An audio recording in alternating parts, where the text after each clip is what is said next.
Good evening and welcome. My name is Yusuf Ismail and the program you're watching is I Beg to Differ.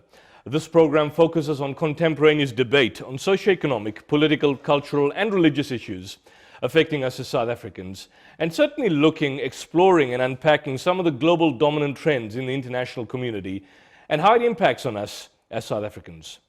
On the 20th of June 2019, the President delivered his third State of the Nation address in 2 years, his second address in 2019, and the first address in the newly appointed sixth administration.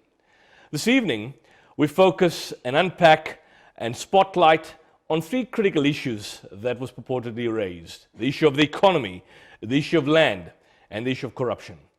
Well, joining me in the studios, I'm privileged once again to be joined by Viswan Reddy, the head of PAPI, that's People Against Petroleum Prices Increases. Welcome, Viswan, it's good to have you. Good evening, Yusuf, and good evening to your viewers. It's a pleasure being here today. It's a pleasure here.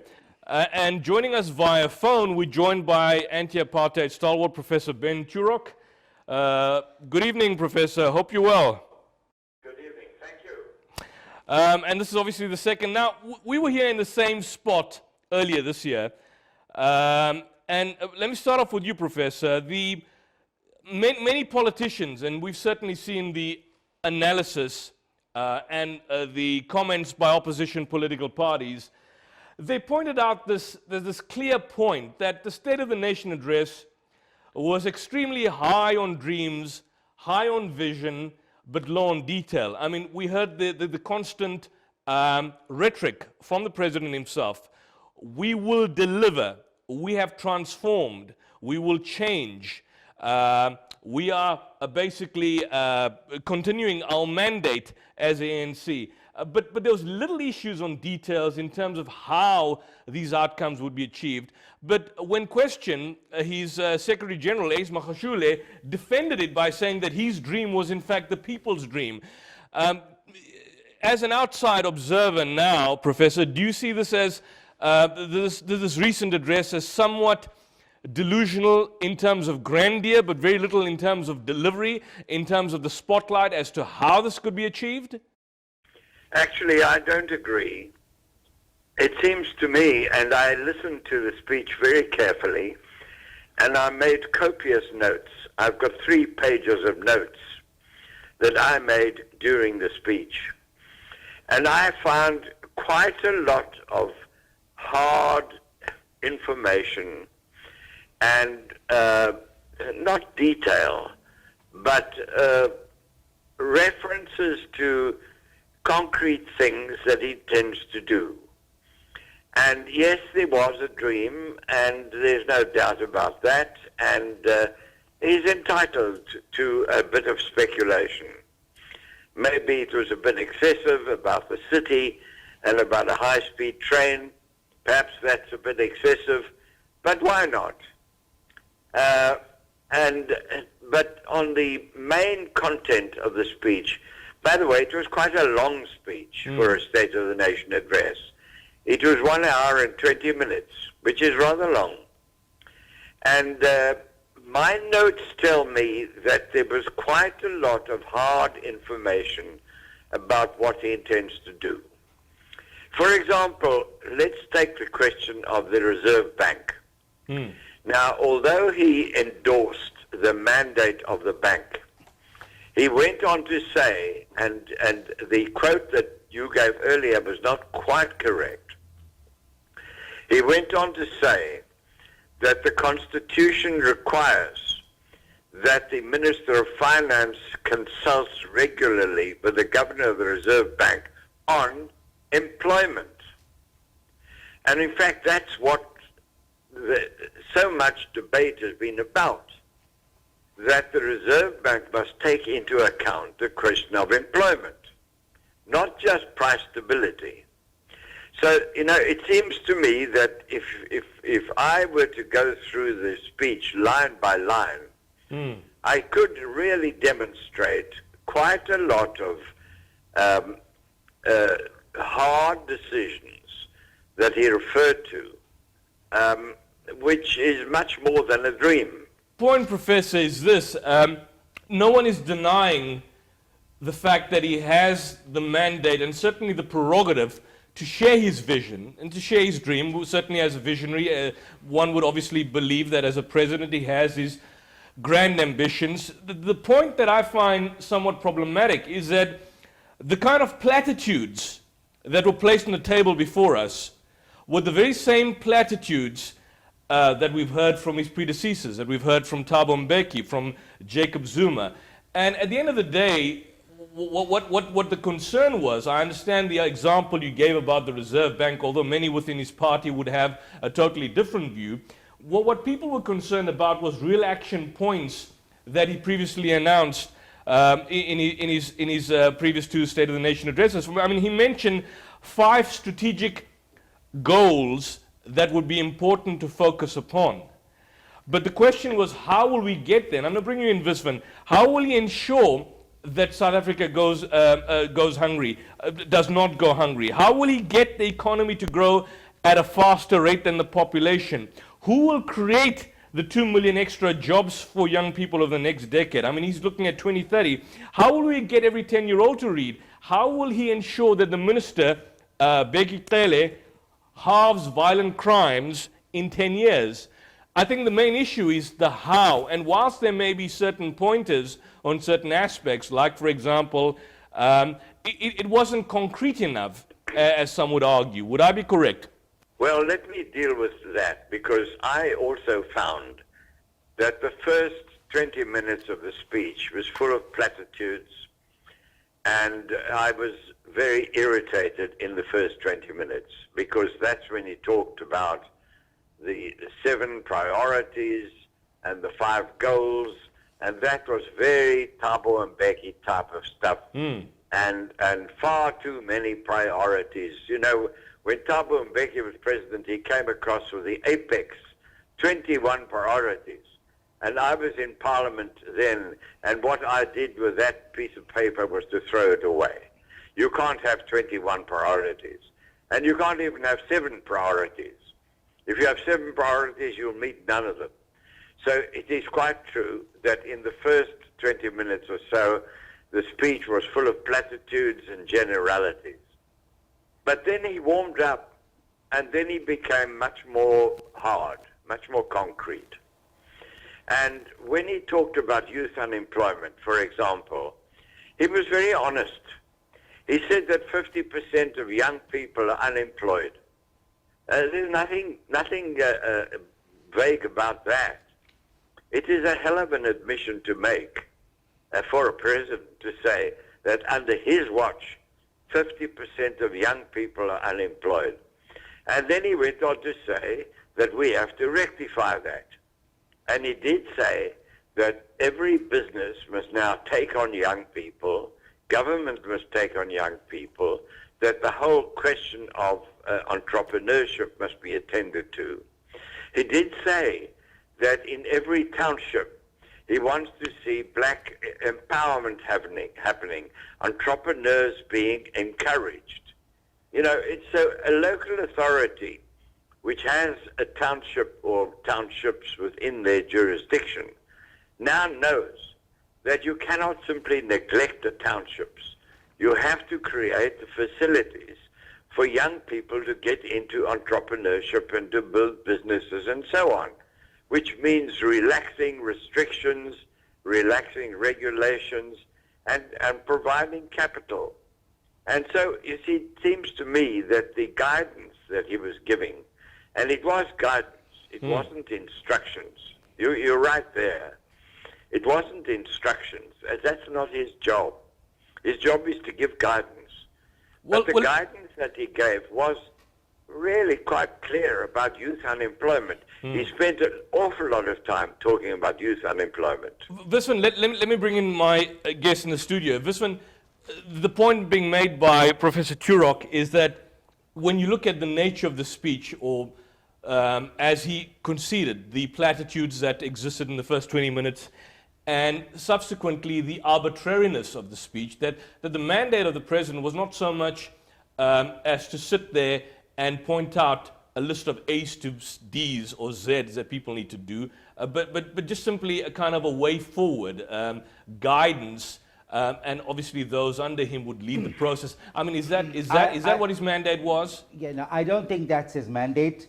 You know, the entire country is looking at the State of the Nation address, looking at the president's speech, which it is expected that he would have thought about every point that he had raised, done some research on that. After all, he has teams of researchers and other experts that's supposedly around him that would advise him not just on what needs to be done, but how it needs to be done. And I understand, as Ace Makashuli has pointed out, that the ministers will give the details, that what he has presented was just the skeleton, the meat will be put on by the ministers. But I want to say this, and I think it's very important for us to understand this, is number one, the country has been dreaming for the past 25 years. Our youth who've been going into university and coming out of university have been dreaming of a job. People who are homeless, and there are millions of them, have been dreaming of having their homes. The free education for the past 20 years until recently was a dream. The issue of land expropriation without compensation was also a dream of many ANC members. Now, we need to understand the context of the SONA. Look, I've got to give President Ramaphosa the benefit of the doubt. I find him someone I can listen to. Although the speech was long, 1 hour and 20 minutes, I listened to it from the beginning to the end with absolute interest because he is a good articulator. He speaks like a true statesman should. And the fact that he's been in business for over 20 years, rubbing shoulders with the blue chip companies in the country, he's obviously mastered the art of doing it. Of communication, of course. Yes, of communication. So let's go. But the skeletal outline is nothing new. That's the point. The skeletal outline is nothing new. It's nothing new. We've heard this before. We've heard this many times before.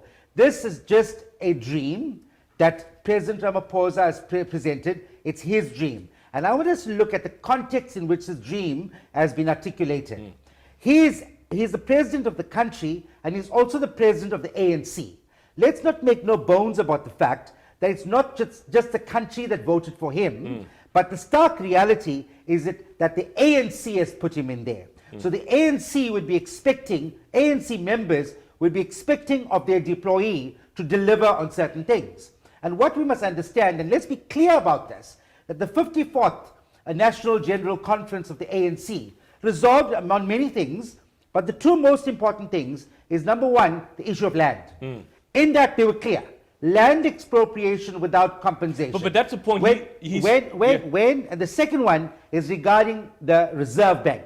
A lot of ANC members, because they're part of this Deceiving the Nation campaign, the Deceive the Nation campaign is not to tell the nation what the ANC resolved there.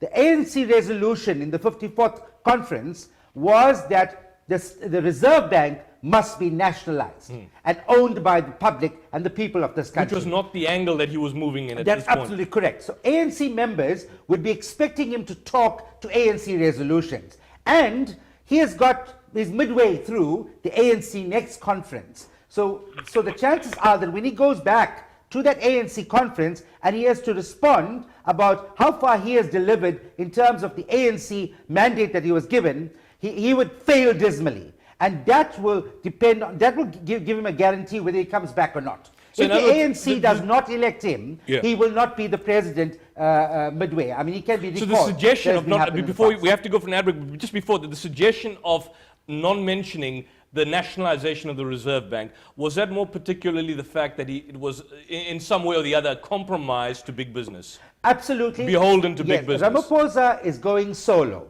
And this SONA... Is that a bad thing? It's not a bad thing. It's actually not a bad thing for the country. But the reality says something else. And that is that when he goes solo, he wants to separate the state from the ANC. And over the past 25 years, we have seen almost a merger of the state and the ANC. Yes. So that's a positive feature at the very least, absolutely, on one angle. But whether he's going to win that battle is well, our guess. I'm going to stop you with that, but I'm going to get Professor Ben Turek to respond to you. But before that, we have to go for an ad break and pay our bills, and then we're going to be back shortly.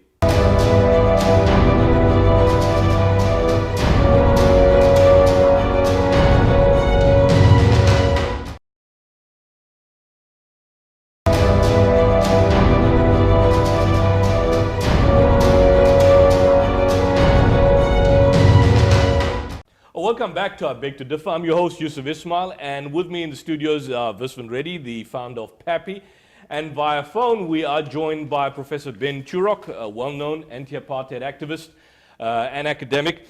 Professor, just to come back to you, and you certainly mentioned the aspect of the Reserve Bank, the fact that there seems to have been a backtracking, more particularly from the president, in terms of mentioning of the nationalization, but more specifically, when he started his speech, and we're going to unpack his speech, he spoke about the devastating effects of the 1913 Land Act, which is clearly, I mean, it's well known to everybody, but did not in any way hint how the debate on land reform may shape in the next 12 months. South Africa and the international business community need to hear him speak on this particular matter, but he hasn't in any way articulated some specific way forward. I mean, it's not a question of just simply leaving it to ambassadors, leaving it to pop stars on Twitter and so on to make their comments. I mean, on these two particular issues, he was somewhat silent. I don't agree, I'm afraid. I'm sorry to say that, but I don't agree. You see, on the Reserve Bank, he said very clearly, he has made a statement on that. He said, we would prefer to own the Reserve Bank nationally, but we can't afford to do so now. He said that. So my own view, and I must tell you that as a chair of a committee in Parliament, in the Finance Committee, we examined years ago the question of ownership of the Reserve Bank. And we know exactly what the position is, and I've written a long report on the question of the South African Reserve Bank independence and the ownership. And we have found in Parliament that the question of ownership is a red herring, because the private ownership of the Reserve Bank has no impact on policy whatsoever. Policy of the Reserve Bank is decided by the bank and the Minister of Finance, and the shareholders have no say whatsoever. So it's a red herring, and Ace Magashule is barking up a gum tree. He's talking nonsense. And the ANC conference passed a resolution which was a mistake, and ANC conferences do make mistakes, and they've made a mistake on this instance, in my view. It is a total red herring and completely unnecessary, and Ramaphosa had made it clear that although in principle the state should own the Reserve Bank, it is far too expensive to do so at the moment. So let's forget about that issue. Let me go back to the land issue, which is more important. On the land issue, he did actually say that government must immediately release public land, and there is an amount of 3.5 billion rand that the Land Bank is going to release immediately in support of black farmers, etc., etc., etc. There is quite specific proposals in the speech, which I have notes of. It is quite wrong to say that there were no specifics. What he did not say, which maybe your colleagues are looking for, what he did not say is that private white farmers will be nationalized or will be taken over. He did not say that. And maybe that's what your colleagues are looking for. My own view, and there are plenty of people in the ANC who agree, that it would be absolute folly to actually interfere with white commercial farmers who are doing a good job and providing the nation's food supply. What we need to do is to encourage black farmers farming in the homelands. We need to develop new farmers. We need to fund them. We need to train them. We need to expand the whole agricultural industry, and that is where the state should go. How will that be actualized, Professor? If we are going to take over white farms, which are successful, which are contributing to our exports and so on, we'll do what Zimbabwe did.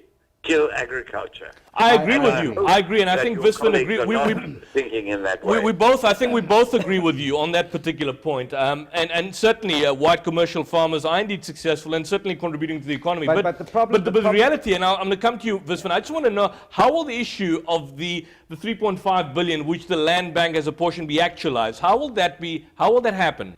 Well, look, there are, in fact, a large number of small black farmers who are struggling terribly, including in the peri-urban areas.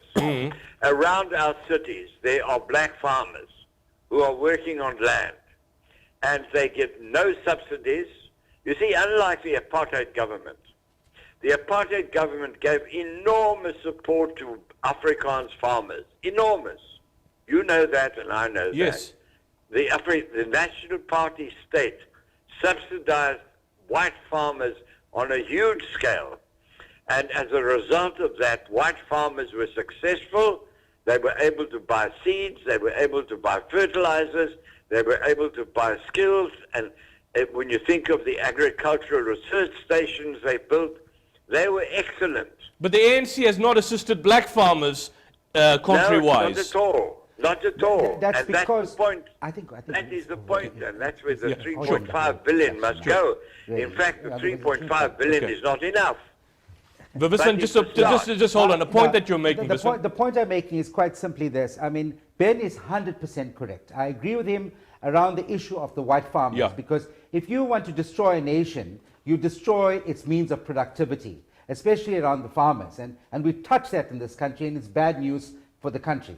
But my concern is that we are dealing with two ANCs here. And it's I'm always going to go back to this, because that is what's going to ultimately decide whether the president, whatever he said, whether it becomes reality or not. The fact that we have two ANCs and which ANC is really in control of things. The point that Ben makes is not a point that would be agreed to by the membership of the ANC. You see, the advantage I have is that I was part of these discussions that took place at ANC conferences. Yeah. And I know the mood among the members. What is the ANC? The ANC is branch members, ordinary people who may not even be educated, but they are members of the ANC. They have a vision. They articulate these visions at the conferences, and they come up with resolutions. Ben says that one of the resolutions they took was not the correct one. It may be so, but those people have an expectation. I just want to deal quickly with 5 points that the president raised. Yeah. And let's put that into context, and then we will understand why we say that this is a pipe dream of the president's. Number one, he said that no person in South Africa would go hungry. What is the current status of the country insofar as that is concerned? Stats SA in 2017, 6.8 million people 6.8 million go people hungry go on a daily basis. And also, they've also indicated that over 55% of our country are living below the poverty line. Yeah. Okay? And a large percentage of that are people who don't even have one meal a day.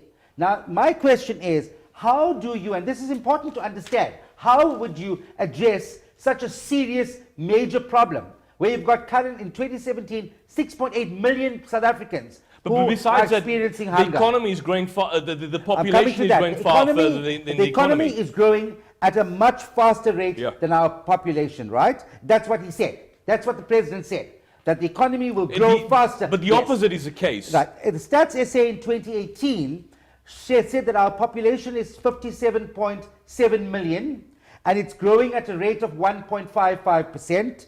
The Reserve Bank governor, he said that our GDP growth Was 1.0%. 1.0%, and the president also acknowledged that we have a negative economic growth in this So- country. so- Now, with Hello. that, behind that backdrop, how then are we going to expect the economy to grow at a faster rate? That's why I say, who are these advisors to the president? You see what the ANC does, and this is a very critical point.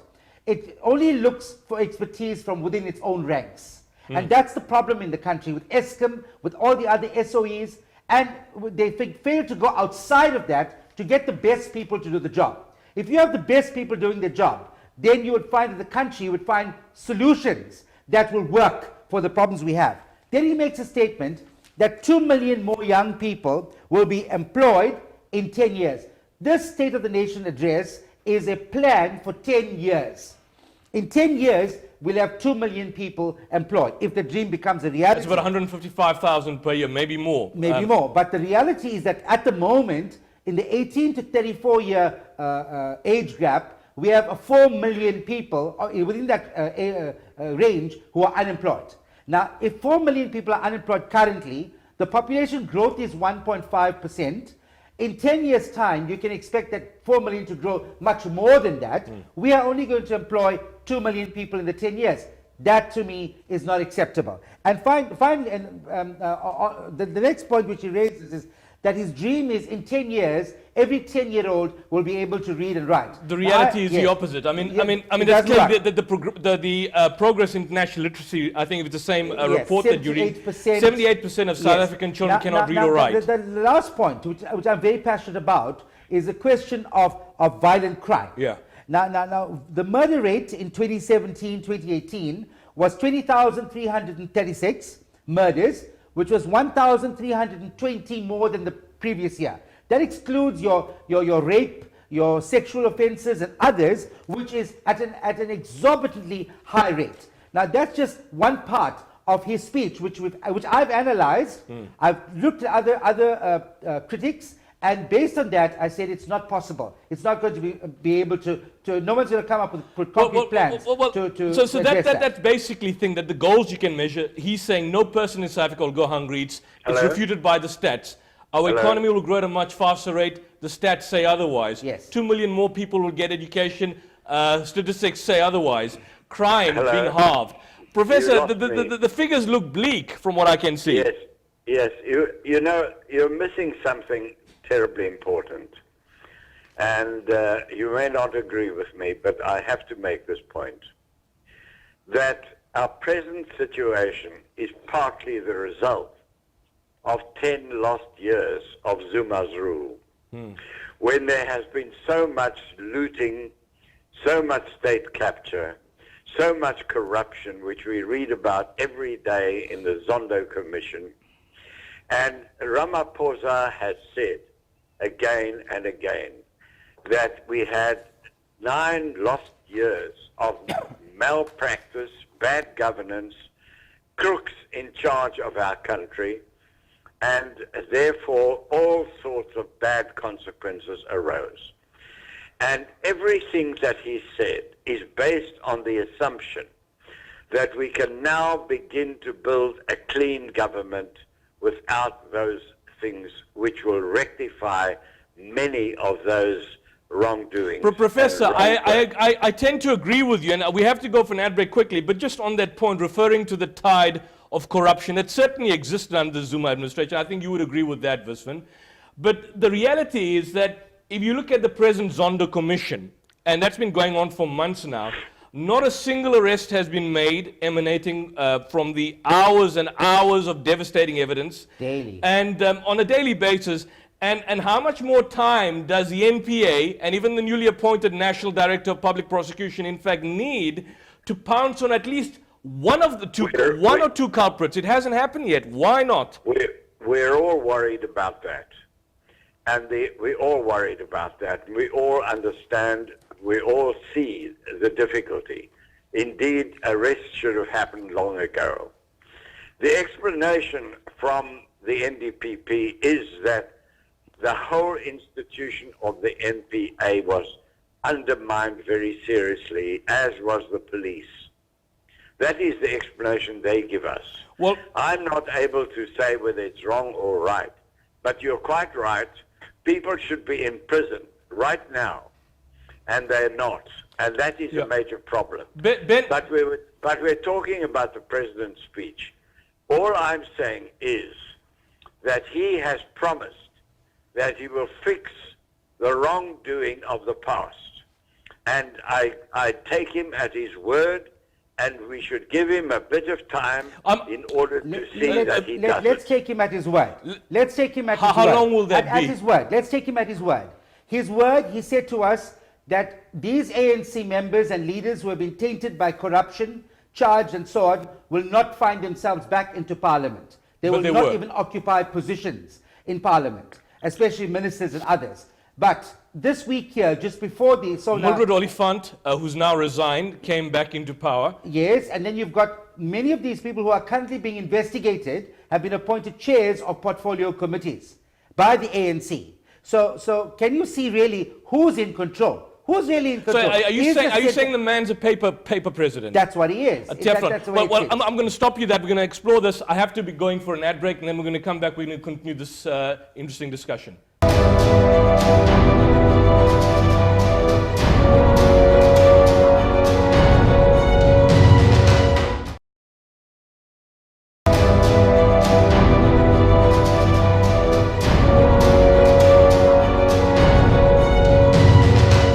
Welcome back to our Beg to Differ, and if you just joined us, we are focusing on the State of the Nation address. This one, just quickly, the point being made on the stats that are being presented, that you presented, certainly the issue of the five kind of main points, the aspect of crime, the aspect of economy, unemployment, the fact that he has these goals and ambitions, but the reality shows otherwise. Yes.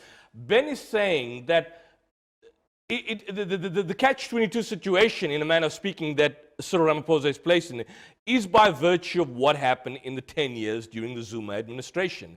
Would you agree with that? I do agree with that, but I don't believe it's just the 10 years. Well, I mean, it goes beyond the 10 years. We've discussed that. The cadre deployment policy of the ANC has failed. It's failed the country. You cannot take money and more money and put it into a bus where the engine has failed. The engine needs to be replaced. That bus is not going to move. You take Eskom, Ted Blom, who is an energy expert, he says, and I believe him, that we've lost 1.3 trillion rands through corruption, maladministration, and cadre deployment in Eskom. Just one example.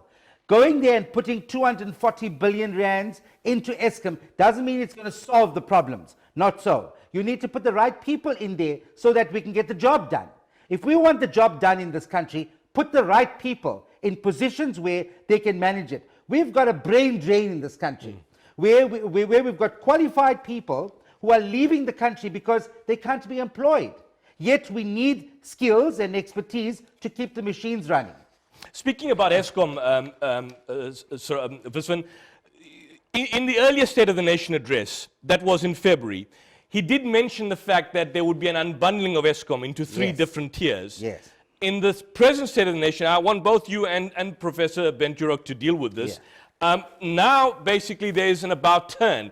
This is a suggestion that a quick fix bailout of 230 billion rands over the next 10 years is going to solve the issue. Why has there been this about turn? And is that plausible in the long term? Well, this is the problem, and this is the reality we need to accept. Ramaphosa does not function on his own. He has the unions that's putting him under pressure. He's got the South African Communist Party. Within his own ANC, he has a major problem within the ANC. So here are his dreams. Whether he can get these dreams to materialize, given these various negative factors that surround him, is going to take one superhuman to be able to achieve that. Eskom is one example of a failed entity in this country because of the ANC's failed cadre deployment policies, the looting, the corruption that's become prevalent, not only now, it's not just the 10 years. The huge financial bailout that's going to be made is as a result of money stolen through criminality. Correct. So does it make sense then for a president and the government to bail out an entity having lost money through crimes? You reward corruption. Through crimes. You reward crime. You reward corruption by putting in more money. And who pays this money? It's a taxpayer. This is where I have an interest, because we are paying 40% in fuel taxes that goes into government coffers, that funds corruption, mismanagement, and cadre deployment. We are paying that through fuel prices. And that is why the government needs to be strong. I expected Ramaphosa in his State of the Nation address to announce at least one arrest. One arrest. And you're quite right, Yusuf. We've gone through the Zondo Commission. It's coming out as though it's a soap opera these days. No arrests have been made. So what impact is it really going to be making after we're spending taxpayers again 500 million rand or so in that commission to try and find the skullduggery that has been taking place over the years? Well, that's the whole point. I don't want to focus too much on Eskom because we've dealt with it. We'll deal with it a little later as well. But there is a point, Professor, is that when you look at the State of the Nation address now and what was delivered in February, many analysts are saying that Ramaphosa never mentioned the unbundling of Eskom, focused instead of bringing forward bailouts to this particular entity, to this bankrupt, ailing utility, which is going to be detrimental in the long term, because effectively that money that was stolen, which government is now attempting to bail out, those were monies taken away from proceeds of crime. Why was there not a single mention of unbundling or separating the entity into three different units? Well, you know, let me just say that if he did not bail out Eskom, what would be the consequences? You see, what he has said, which you're not following, is that if we did not bail out Eskom, then there would be a bankruptcy which would have a spin-off effect on the economy as a whole. That the consequences of a bankrupt Eskom would be very serious for the whole economy. Nobody likes this bailout. Nobody. But and I can tell you that this, to find the 230 billion is going to be difficult. Where does that money come from? That's the point. Well, I'll tell you, it is going to be created by the Reserve Bank. That's what happens. We're not increasing taxes, and therefore the Reserve Bank will have to create additional money in order to bail out Eskom. Will that not have a consequential effect on the rand? Will the rand not basically be lowered as a result of that? Of course it does. But what option is there? What option is there? You know, you complain about the bailout. Well, you tell me what you would do if you were governor of the Reserve Bank. What would you do if you were president? Would you allow Eskom to fail? Because the consequences of no bailout are very drastic. You're not addressing that at all. But Professor, how do you throw money at an outdated organizational structure? That doesn't solve the problems. But splitting, if you split Eskom into three different entities, that what is your option? What is your alternative? Well, I would have assumed, and I'll bring in Visvan on this particular point, is that, you know, people like Chris Yellen, Ted Blom, who are in the energy sector, have pointed out that when you throw money at a structure that is dying, that's not going to help it. If you separate into three companies, then effectively with three different functions, that can possibly be the case. So what do they propose? Please answer that question. Visvan, your response? I agree with you that at the present stage it looks like throwing money at a malfunctioning institution. Okay, maybe let's accept that. But what is your option? Well, do you say that he should not do it? Is that what you're saying? What are the consequences of not doing it? I think there's two things we need to look at here. One is consequential management, and this is something we cannot ignore. We cannot just say we accept that. The reality is that much of the problems we're experiencing with Eskom currently could have been avoided. And we have the same people that's there. No arrests have been made. People have mismanaged the funds. Maybe you're not answering my question. No. You've spoken, Ben. I was quiet and I listened to you. Now give me a chance to speak. Okay, wait. Could I just get... Ben, I'm going to get back to you. I'm going to get back to you. Visvan, just if you can just address that point there. Yes. The point I'm making is that we need the president to come out strongly against those people who have been responsible for the predicament that Eskom is in currently. Which is charging people like Anoj Singh, Machele Koko. And remove them. Remove them entirely. Criminal charges. I agree. And also, like has happened in the past week, where the judgment by Trillion, the 602 million rand. 602 million, which is just a drop in the ocean, really, of the amount of monies that have been lost in Eskom. But at least something is coming back. That's good news. The second part is putting money in a system that's not working. That is the problem. We find that in the country today, we find the solution is just throw money. We're finding billions, trying to find the billions and put it into a system that's not working. The president himself said that the solution to Eskom problems is unbundling, the creation of three different departments. Yeah. He has not mentioned that at all. Why did he not mention it at this I believe the reason why he's done that was it the compromise by the unions? Yes, it was a dream that he uttered before as well. He uttered the dream, and then he found that he was under pressure by the unions, by certain parts of the ANC. He had to backtrack on that. And that's the reason why he did not speak. I need to say this as well. You know, when Ramaphosa gave the State of the Nation address, the tradition in the past has been that ANC members will stand, and Julius Malema articulated this very well. He said that ANC members will stand up, they'll ululate, they'll sing songs, they will dance, and all of that, you know, because the president's speech is a sort of a reenactment of the January 8th statement of the ANC. And all those ANC members identify points in his speech which they resonate with in the ANC Did that not happen conferences. now? This is the first time since 1994 where the State of the Nation address was so far removed from the ANC ANC January 8th statement and other resolutions of the ANC and conferences that the members of the ANC were looking totally shocked and bewildered. The only people that's really praising the speech right now are maybe some journalists who seem to have been bought over by this new dawn, and one or two others. But ANC members unhappy. But the disclaimer amongst the journalists is that Ramaphosa's hands have been tied. Well, that's a fact. That is a fact, and his hands are still tied. And that is a reality. We're not here to celebrate something which we know cannot But realistically caused by the happen. previous administration?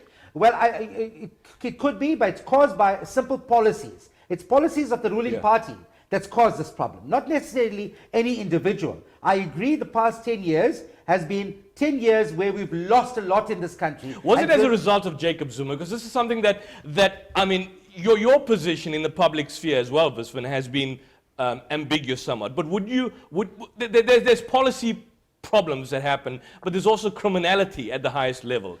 Would you attribute it to both the Zuma administration, Zuma himself, those under him, his minions, and certainly policy decisions that have been made? Okay, my fundamental issue here is that I cannot put the blame on one individual because he doesn't act on his own. He is a collective. It's a political party involved. It's his ministers that are involved. There are director generals that are involved. It's a whole team of people. So I cannot just say that one person has been solely responsible for the quagmire we find ourselves in today. It cannot be that. It's a collective. It's a collective effort. Yes, including him. Including him, absolutely, including him. It was under his rule and his presidency that much of this corruption, much of what we see today, which we've never heard of before, has crept into our government, into structures of the party, where people have seen, ANC members have seen, becoming a leader in the ANC is access to resources, access to overnight wealth, access to this BEE, Black Economic Empowerment, which is skewed and benefiting just 1% of the black population, who are really not inventing any new business, but riding on the backs of existing white business and getting handouts from them. That is not the idea behind black economic empowerment. So the fact of the matter is, the ANC needs to get back to the drawing board. Can Ramaphosa take out the corruption within the ANC at this point in time? Impossible. It's impossible because the rot is just too deep. Professor Benjiro, before we go for that, but can Ramaphosa take out the corruption within the ANC? I mean, the man that springs to mind in my head immediately, two individuals, Ace Magashule, Secretary General, David Mabuza, Deputy President. I welcome the fact that your colleague has now admitted that it was under Zuma's administration that corruption flourished. So let us be grateful for that agreement. We agree? I think we are all in agreement on that. Always been. It's never been a... All right. Let me just say that we all agree that under Zuma's administration, corruption flourished. Sure. Yeah. One of the reasons that it flourished is that he appointed various individuals like Mdluli and so on, Moyani in the Reserve Bank, in the SARS, and so on. He appointed various individuals who connived with him in order to increase corruption. Let us agree on that, and let's park that. Let's leave it. That is the legacy, and it's a bad legacy, and now we have Ramaphosa, who we hope will try and turn it around. Unfortunately, the influence of the Zuma faction in the ANC is still very strong, as your colleague admitted. And Ramaphosa is not fully in charge of the ANC, as we all understand, because the opposition faction is strong and is undermining him all the time. What's the fear at this point in time? Making a good point, Dave. I beg your pardon? What is his fear at this point in time in taking more control? Well, the reality is, as your colleague says, that Ramaphosa is dependent on support in the ANC because this is an ANC government, That's right. and Ramaphosa is dependent on that. He cannot act independently of the ANC. That is also agreed. And there are factions within the ANC who are either corrupt or rotten or all kinds of things. And he has inherited that situation, and he has to take that into account. So when you've got Faith Ntambi and all sorts of scoundrels in Parliament, that is a manifestation of the fact that the scoundrels are still in the ANC and that Ramaphosa has to deal with them. Well, I want you to park. That is the harsh reality. I want you to hold that thought as well. Also park that thought, Professor, and Viswan. We have to go for a quick ad break, and then I'm going to come back and unpack this more with specifics, but we're going to be back shortly.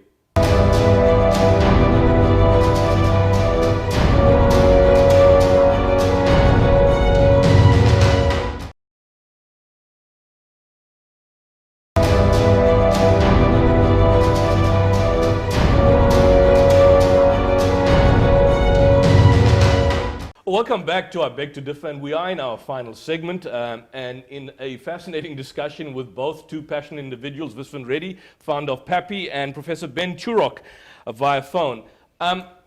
Professor raised the issue about the rot, and I think we are much in agreement. But one thing which I see, unless of course on the fringe, but many journalists avoiding, the two individuals, we've seen the book now on Esma Khashule, on the Free State scandal, but people seem to be afraid of this man and the mention David Mabuza.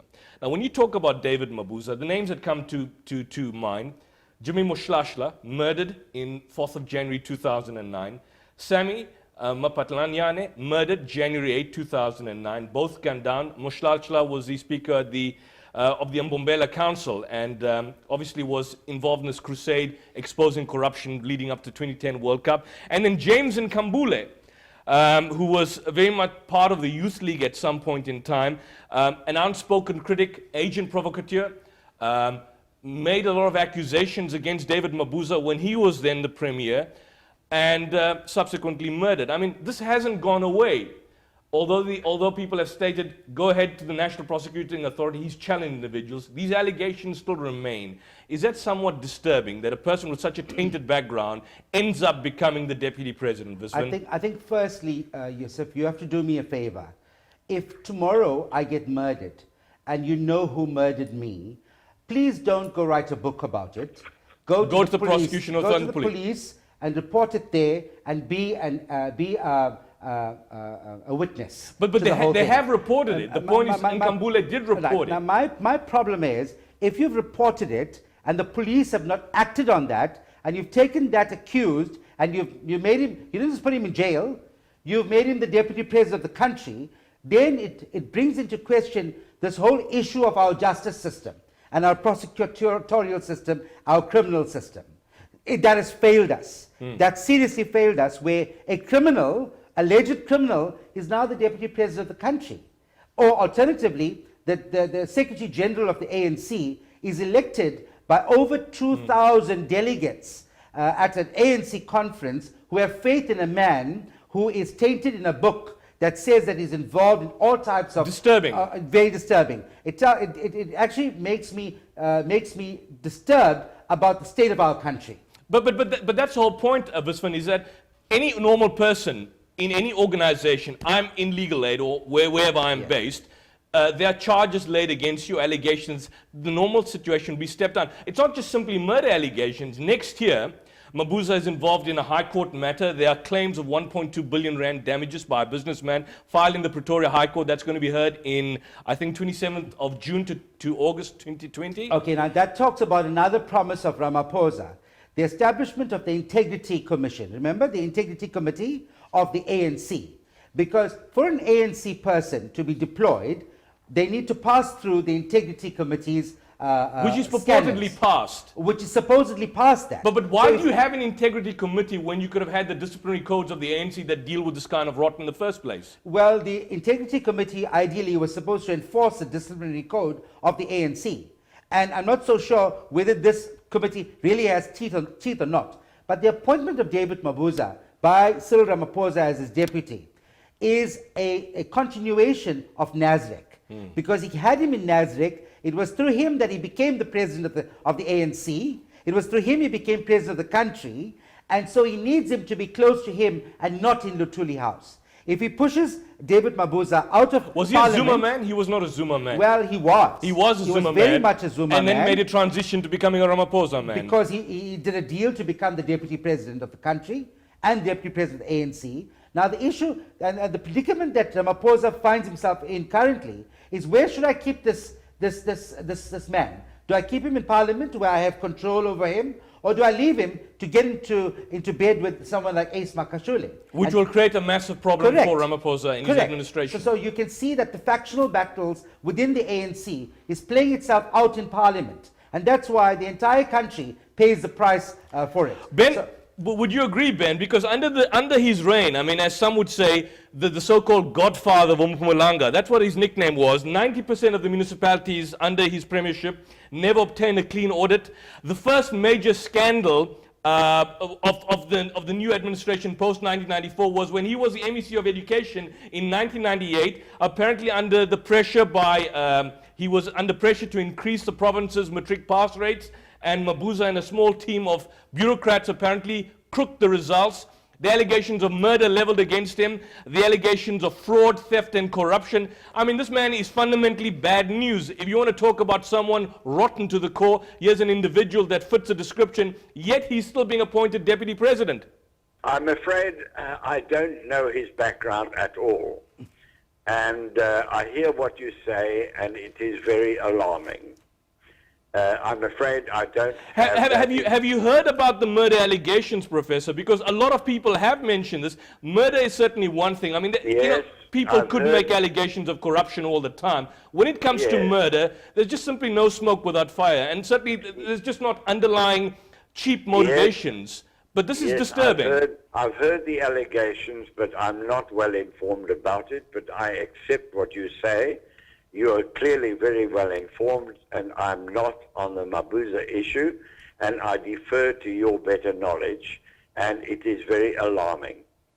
I know a little bit more about Ace Magashule. I've had dealings with him. I know that the man is a scoundrel, and I've got a copy of his book, and that too is very alarming. So I think we can agree that there are pretty bad things happening, and including the comments about the Integrity Committee, which has not functioned as well as it should have done, and clearly there are problems. But I agree.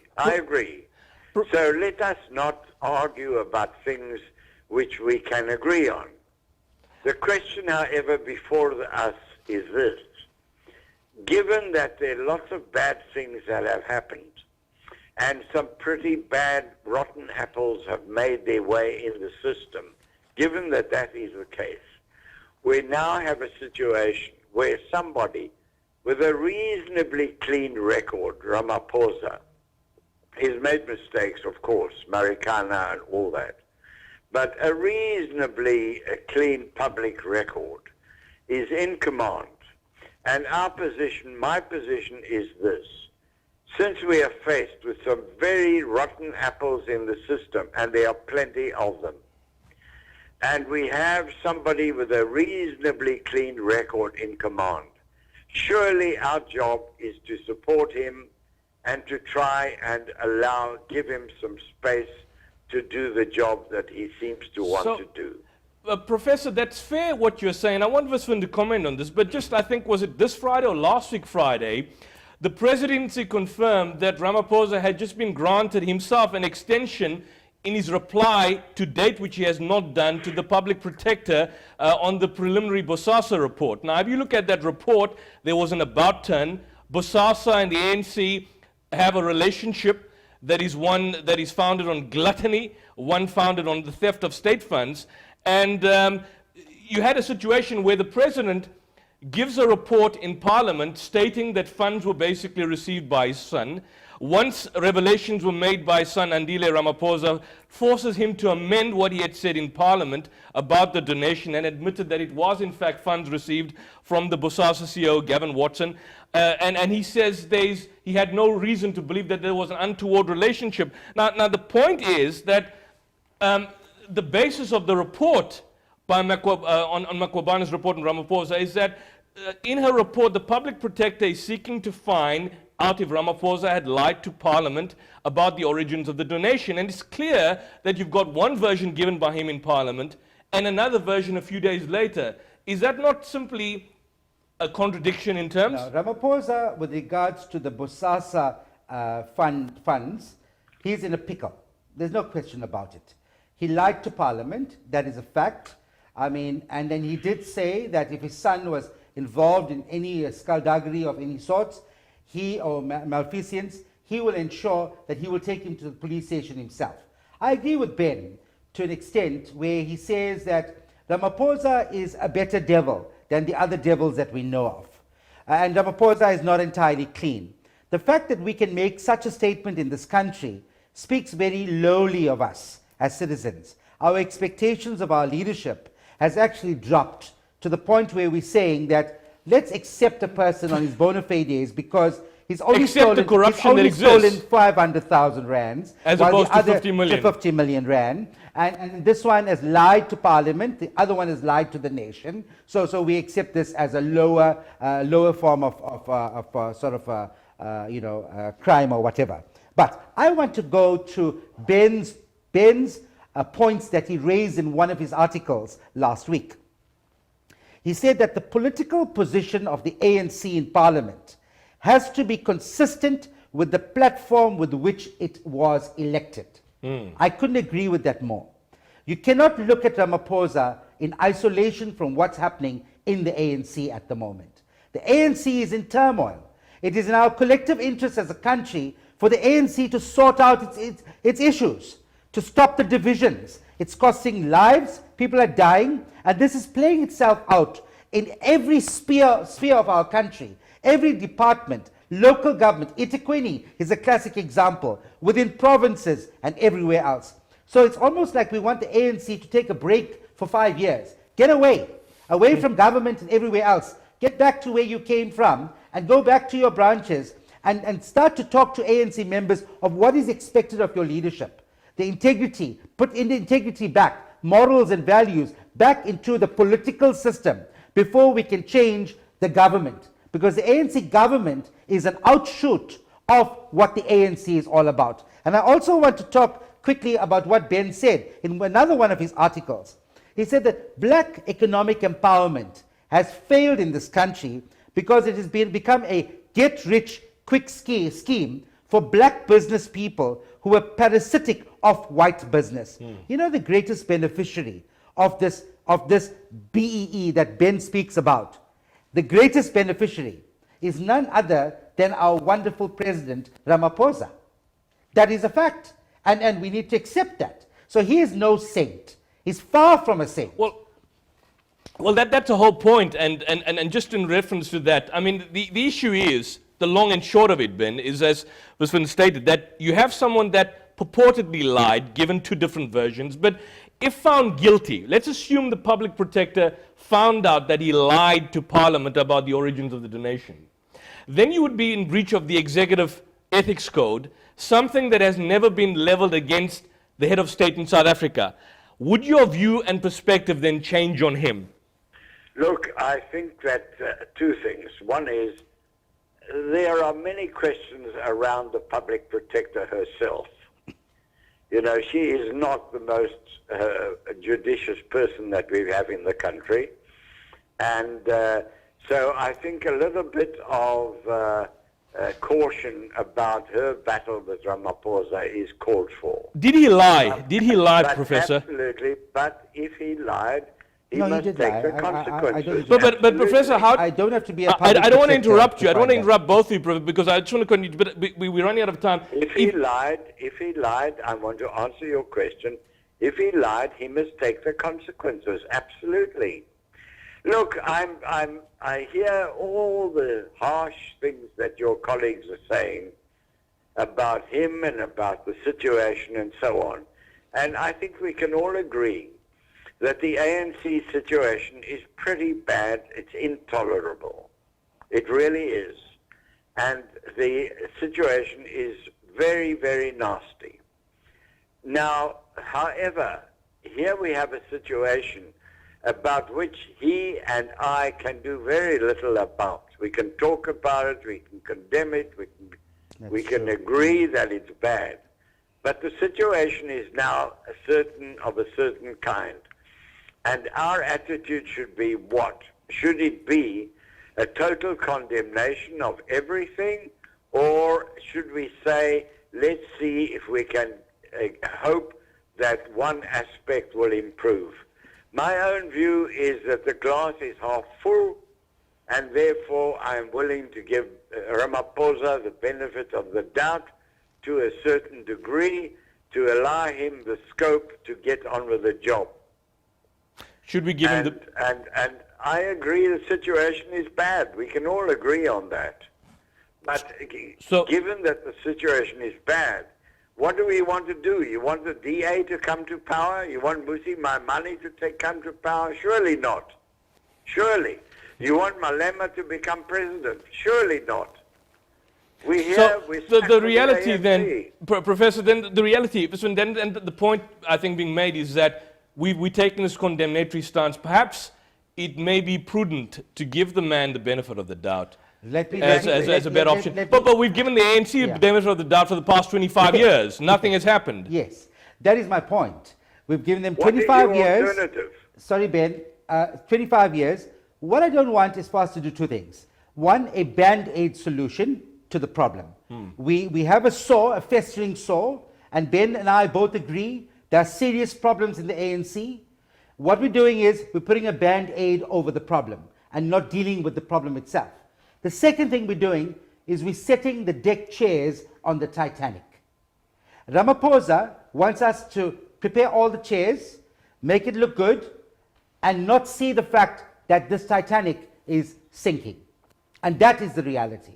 So responsible leaders in this country will look at what's causing the problem and deal with the cause of the problem. What should he do now? Number one, he needs to get back into the ANC and sort the ANC out. I'm very firm about that.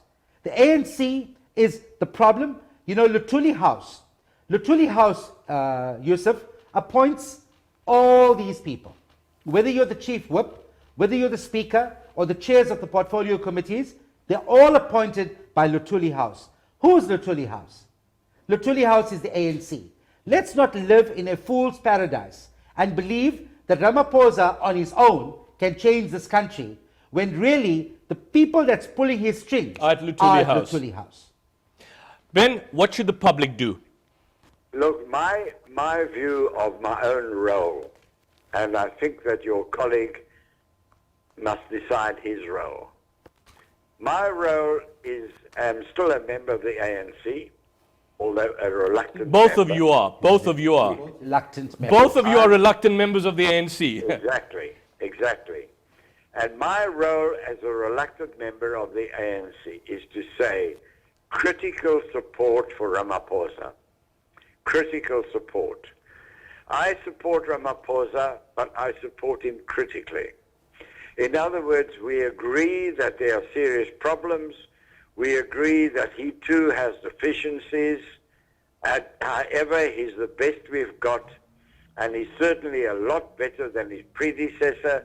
He's certainly a lot better than Ace Magashule, and he's certainly a lot better than Mavuso. So we've got somebody who has some positive qualities, and we must give him critical support. But the And devil I at the would same ask time. I would ask your colleague to adopt the same attitude. Let us not just condemn. Let us say that we have somebody with some possibility of doing something useful, and he's showing signs of doing something useful. Let us support him in that regard, because actually there is no alternative. There is no alternative in sight at the moment. And we need to support Ramaphosa, even though we support him critically. Well, thank you for that, Ben. I would believe that a lot of people would differ with you in that regard, but that's the name of the show. I beg to differ. I want to thank both of you, Professor Ben Turok. It's been a privilege having you. Visvan, again, it's good to have both of you. And we look forward to future engagements on this and other issues. And that's all we have for this evening. You've been watching I Beg to Differ. Thank you, Ben. Thank you to both of you. And join us next week. We've run out of time for more hard-hitting debate. Till next time, I'm your host, Yusuf Ismail. Greetings of peace. Assalamu alaikum. And if you're traveling, have a safe journey.